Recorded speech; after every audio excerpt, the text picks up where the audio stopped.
Yes, people, how's it going? Welcome back to Lily White Lane. Hope you're all doing good. Hope that you're all keeping safe and well.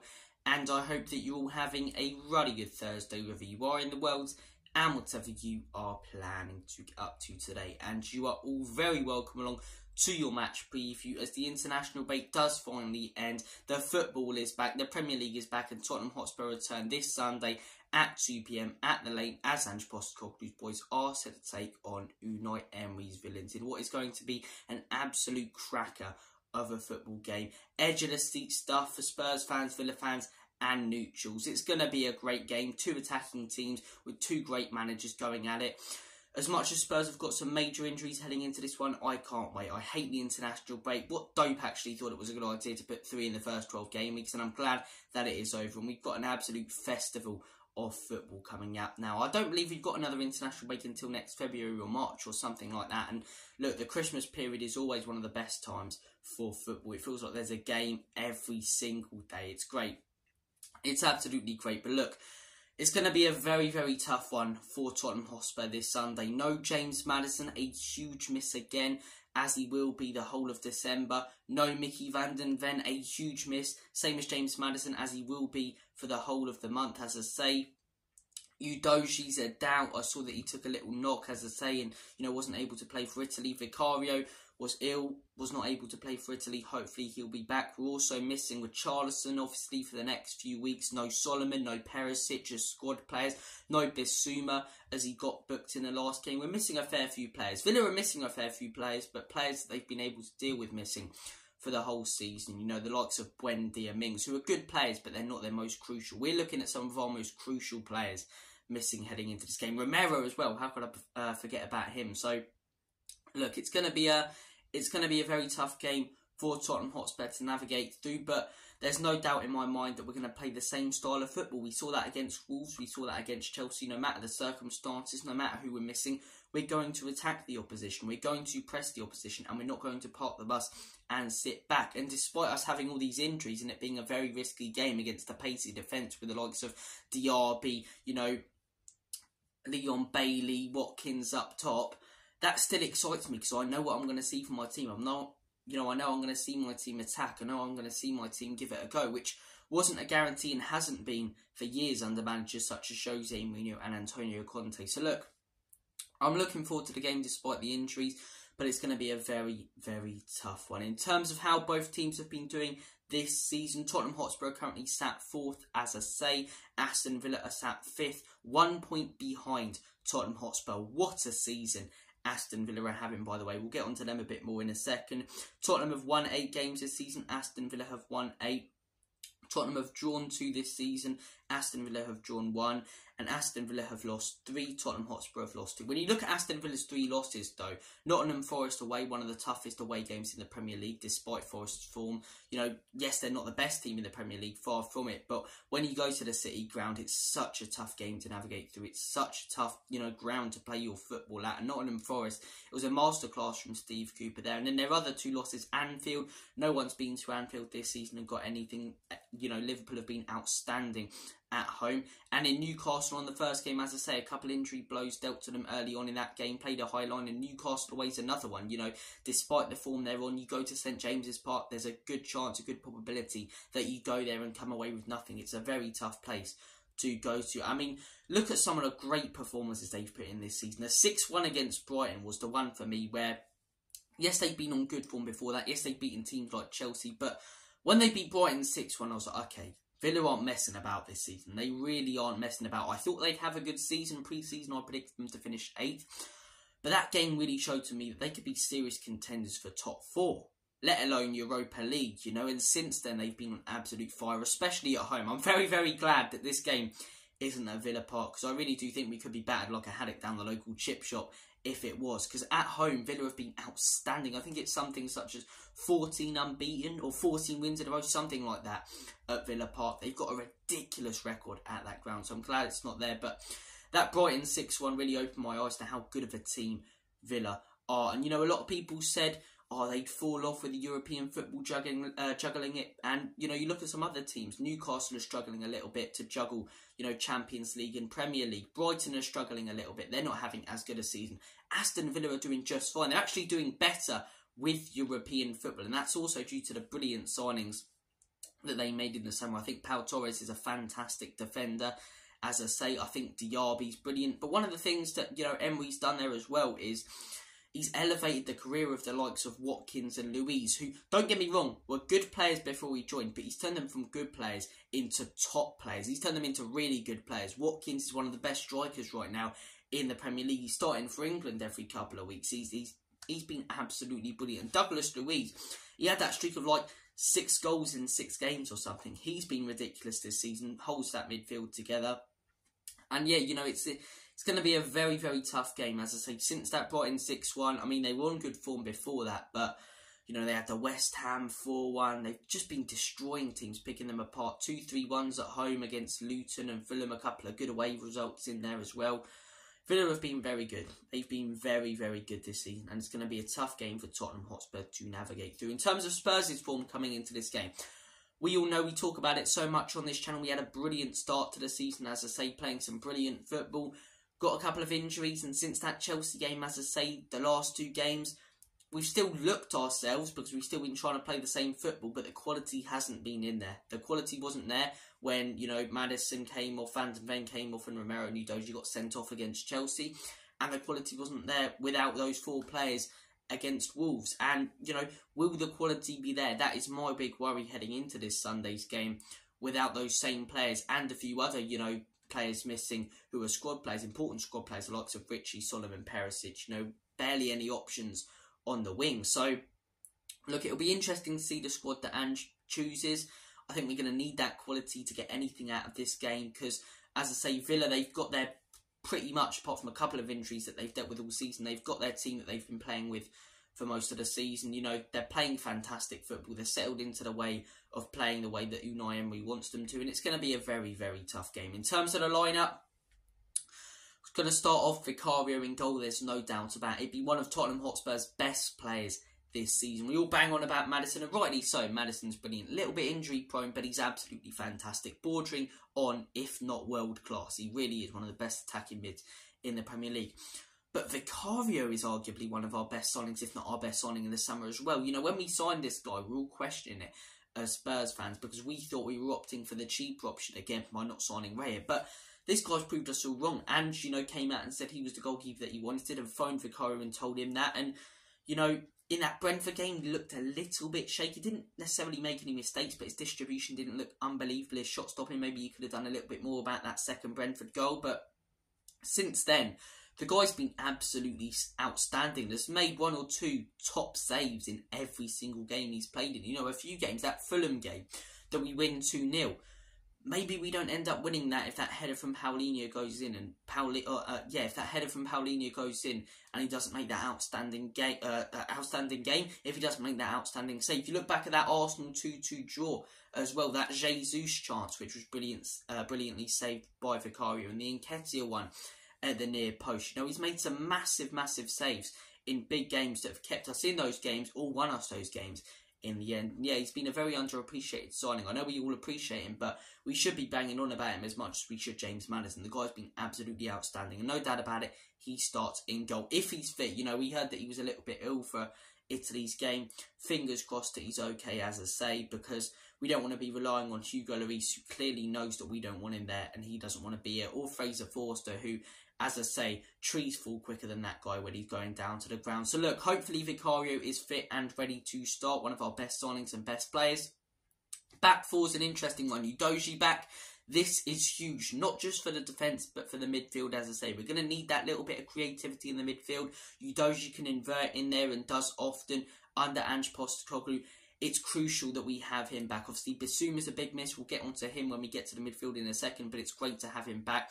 And no doubt about it, he starts at left wing back or left back, inverting into that midfield. Centre-back partnership. Look, this is quite a tough one because I made a video on this the other day. Every Spurs fan has conflicting opinions on this. Do you go with experience but players who are liabilities in Dyer and Davies, Or do you go with young, exciting players such as Ashley, Phillips and Dorrington who have no experience in the top flight? I said in that video, and I stand by this, as much as I dislike having to play these players, I would go with Dyer and Davies. Let me explain why, right? In 2023, we shouldn't be relying on these two centre-backs.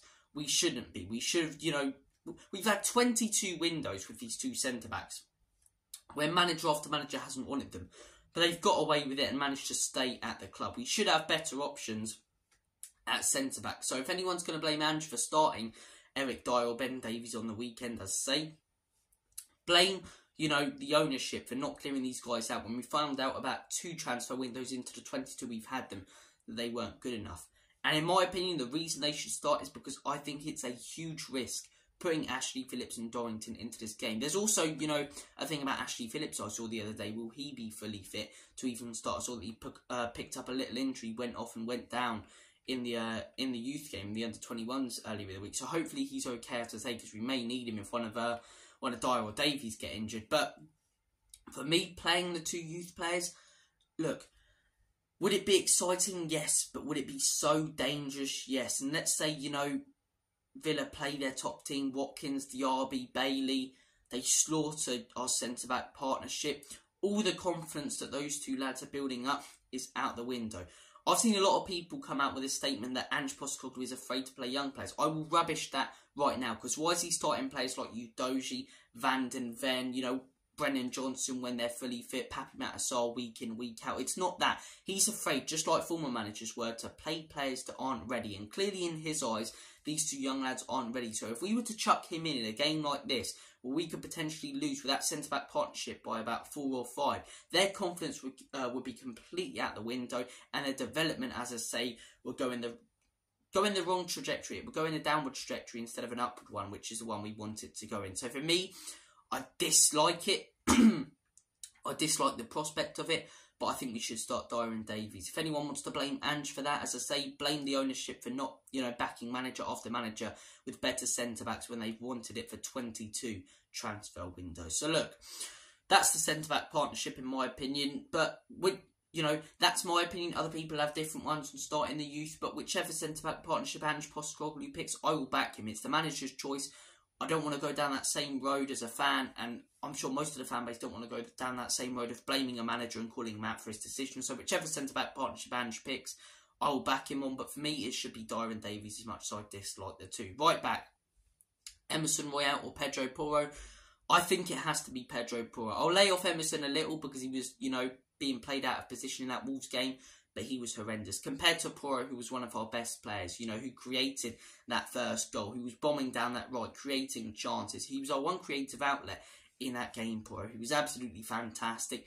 And look, Emerson Royal started in that Brentford game, he looked okay. Porro started in that Manchester United game, second game of the season, was absolutely brilliant. And since then, he's gotten better and better and better as a player. And his confidence has just gone higher and higher and higher. We always knew this guy was good going forward, and he was last season when he joined us. But one big criticism I have, just like many pundits and Spurs fans had when he joined us, was defensively, let's not beat around the bush. He didn't look good at all. He did not look good at all. That Southampton game showed that. He scored a goal, brilliant going forward, but defensively really poor. This season, going forward, the guy's been absolutely fantastic, and defensively, he's been very, very solid. He's clearly worked on his defensive game, and Ange has worked on it with him. He's clearly got better defensively. And some of the jobs he's done on big players, as I say, you know, when we took on Liverpool and when we took on some of these teams, the job he did on some of their wingers was absolutely fantastic. So look, Pedro Porro, in my opinion, should start in this game. Midfield 3, interesting one. No Bissouma for Tottenham Hotspur, no James Maddison. What is the midfield 3? I've heard a lot of suggestions that Kulusevski should start as the attacking midfielder with Bentancur and Papi Matasar, and then Brennan Johnson, I believe, on the right, Lo Celso on the left, and the Son up top, or Villians up top. For me, I don't want to risk that. Look, if we had more options, would I be open to Kulusevski playing as that attacking midfielder? Yes, I think he could do a really good job there, you know, with his sort of style of play, holding up the ball and creating, and you know, his passing range. I think he could be a really good attacking midfielder. But I think if we were to play Kulu as an attacking midfielder and put Johnson on the right, then it's the question of who do we put on the left? Do we put Son on the left when you know, we've seen that Son as a striker works much better in this ange postecoglou system. Do we put someone such as Lo Celso, as I just mentioned, on the left? Yes, he's played there for Argentina, but he's also played there for Spurs in the past and let us down. For me, it's far too risky, and I know, no greater danger than playing it safe, that age-old statement in football, but for me, we can go a little bit more attacking without doing that. In my opinion, if we do that against Aston Villa, as I say, we'll lack any creativity, or not lack any creativity, but lack any, you know, clinicalness going forward with Son on the left, and I just think it's the wrong move personally to do. My midfield three would be Pape Matar Sarr, Bentancur, and in my opinion, I'm going to go with... it's such a tough one. It's such a tough one. Do you go with... I'm going to go with Giovanni Lo Celso. I'm going to go with Giovanni Lo Celso. I don't like Gio. I don't like Gio, right? I will make that clear. Because I don't believe the guy looks like he cares when he plays for Tottenham Hotspur. With Ndombele, as I say, it's the same situation. With some of these players, the likes of the two centre-backs, Dyer and Davies, it's not whether they care or not. It's just that they don't have the ability. But with Lo Celso, in that Fulham game, didn't look like he cared. In the, you know, few games that he played under Conte at the start, didn't look like he cared. Under Jose most of the time. You know, after that Man City game, didn't look like he cared. And people still reference that. They were like, oh yeah, you know, he played well in that Man City game. What, that Man City game 2 years ago? Nearly 3 years ago. That Man City game that has no relevance to now. He played well in 1 or 2 games for us. So that's why we should start him, should we? Nonsense. Nonsense. But I believe we have to start him in this game. And I've just hugely contradicted myself. But we don't have many other options. We've got Ollie Skip who can come in. For me, that's the wrong choice. I don't think he's good enough. And Højbjerg, you know, I rate Højbjerg as a midfielder, but I think if we put Højbjerg, Bentancur and Pape Matar Sarr in there, we've got a similar situation to what we had against Wolves, where there's no creative outlet at all. So I think we have to sort of play Giovanni Lo Celso in there as much as I'm opposed to it. I hope he proves me wrong. I hope he gives it his all, and I hope he, you know, scores a couple of goals and performs brilliant. But personally, I can't see it. But at least we'll offer a little bit more creativity with him in there than playing the likes of Højbjerg in there. I've seen people play or saying, oh, Bentancur will offer the creativity. He'll do a very similar job to what Bissouma did, you know, sort of being that box-to-box midfielder, but he's not going to be that creative midfielder for Tottenham Hotspur. Giovanni Lo Celso, he is, you know, an out-and-out creative midfielder. That's his position. He's played his whole career. I believe that's the option we should take, as much as I dislike it. But food for thought there. Food for thought. It'll be very interesting, as I say, to see the lineup of midfield three that Ange chooses. That's what I'd go with. Do I think he'll go with that? Probably not. I think he'll most likely go with Højbjerg, Bentancur and Sarr. But I'd put Lo Celso as the attacking midfielder, as much as I dislike him, because I think we need some creative outlet coming from the midfield, which we didn't have against Wolves when we did play Højbjerg in there. Front three, another interesting one. For me, it's got to be Heung-min Son, Kulusevski, and on the left wing, I've seen many suggesting Bryan Hill, which I wouldn't be opposed to down the line, but it has to be Brennan Johnson. I've seen a lot of people questioning Brennan Johnson for his performance against Wolves, which I just don't understand. I really don't understand it. The service he was getting down that left was from Emerson Royale, as I say, which was horrendous. Every pass that was played to his feet, as I say, you know, Emerson was out of position, or every pass was mishit. He had no creativity from the midfield towards him, which none of our front three did. The only creativity in that game came from the right. Brennan Johnson got one little bit of creativity from the right in that game. He scored a goal. Yet people are criticising him for not doing more in the game when he got 0 service and barely got the ball played to him by the midfield or Emerson Royale, who was behind him. If he has Udogie behind him, which he will this Sunday, I think Brennan Johnson has a much better game overall. But even though people are saying that he had a, you know, poorer game, mainly because of the service, he still scored a goal. He still scored a goal. The goal that nearly got us a win or a point or something out of that game at Molineux. Every time he's played for Spurs, he's made an impact. Against Arsenal, looked really good in that first half, was unlucky to come off injured, deserved to score. Against Crystal Palace, as I say, we were playing okay, but not at our best at all. Brennan Johnson comes on, we start playing beautiful football, and that second goal is a thing of beauty. Created by him from the start, as I say, and he got the assist as well. Every time I've seen this guy come off the bench or play for Spurs, he's made a huge impact. And for me, yes, on the left, he's slightly out of his position, but what other options do we really have? Bryan Hill, I'm not willing to risk that. We know the guy's quite lightweight for the Premier League. We know Brennan Johnson's adapted to the Premier League and Premier League experience and can do a decent job. Maybe not an unbelievable one, but a decent one on the left, which are not guaranteed with Bryan Hill. So for me, Brennan Johnson on the left. On the right, Kulusevski, a lot of people suggesting him, as I say, as the attacking midfield. I don't believe that gives us enough options up top. So for me, he has to stay on the right. And look, who's to say that hold-up play would work as an attacking midfielder and not by the sidelines? That's what Kulusevski does best. It's the position he knows so well that he's played his whole career. Stick him there, he's been brilliant this season. And up top, Heung-min Son, as I say. Little bit of an injury worry with Sonny in the first week of the international break, but look, no injury worry now. He scored a couple and assisted one against China. He looks fit and ready. Hopefully he can get some service from that midfield if we do play the cell. So even though that service won't be anywhere near as great as James Maddison. But look, that's my predicted lineup. That's the lineup I'd go with as well. Want to hear the lineup you guys would go with and the lineup you think that Ange Postecoglou will go with. Score prediction time. It's going to be a very, very tough game for Spurs. It really is.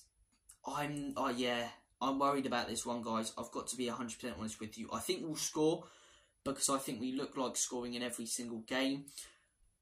What do I pick? I'm tied between a draw and a loss. I'm going to go with the draw. I'm going to go with a 2-2 draw. I think if it was Aston Villa, if it was at Villa Park, they'd beat us. But at home, I think the atmosphere will be rocking. We'll have that sort of siege mentality with the suspensions and injuries we've got. Ben Sanker will offer a little more in that midfield and more class there. And we've still got players such as Heung-min Son. I believe we'll score a couple.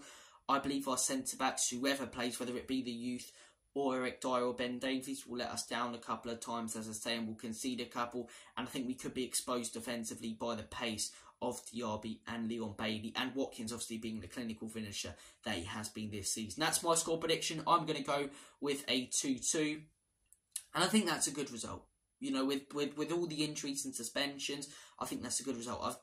I can already hear people going, oh, you know, Spurs draw, Spurs dropping more points, Spurs out of the title race or top 4 race. It's a miracle we're even in the top 4 race this season. We all said as Spurs fans before the season, all we wanted to see was a team that cared, that played good football and that finished above 8th. Finishing above 8th is looking very, very likely. Now we're playing good football and we've got a team that cares. It's the first phase, the beginning of a rebuild. It's going to take time. We're getting what we want this season, and for me, expectations come in later. I think a draw is a good result considering the circumstances, and at least we take something into that City game without heading into that City game with 3 losses in a row. And look, I know we always go to the Etihad and get something. That's normally because of the way we sit back. It's one of the only teams that we play against that can't figure us out or couldn't when we did sit back.